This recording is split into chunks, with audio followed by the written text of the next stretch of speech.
Mas marami raw bakanting trabaho ngayong taon bunsod ng magandang takbo ng ekonomiya.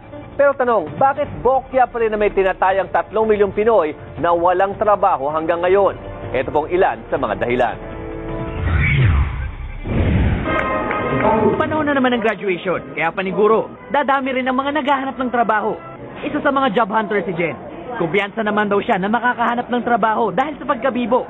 Pero pangamba niya, mas mapili na ang mga kumpanya. Puro tinitignan din nila yung level ng pag-aaral mo. So, siguro syempre mas kinukuha na yung mataas na level. Pero kasi para sa akin, nasa talent mo rin kasi, di ba? Mahirap po talaga sa ngayon. Marami po talaga kasi naghahanap eh.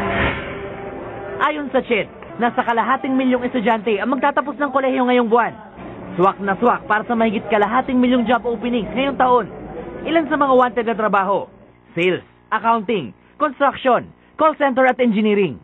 Tanda na lumalakas sa ekonomiya ang pagkakaroon ng mas maraming job opening. Pero nananatiling nasa 6.8% ang unemployment rate sa bansa dahil karamihan sa mga manggagawa hindi naaabot ang standard ng mga employer. Bihasa man daw sa technical skills sa mga aplikante, kulang naman sila sa soft skills. Ito yung pagsasalita, pagsusulat at pagkakaintindi ng Ingles at ang pagpifill up ng mga form na unang napapansin ng mga employer.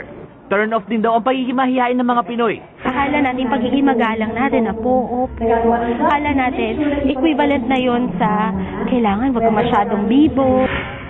Kaya payo ng mga eksperto, dapat na balanse ng job hunters ang galing sa napiling propesyon at ang kakayahang makapagsabayan pagdating sa pagsasalita at pagsusulat. Gerard de la Peña, News 5.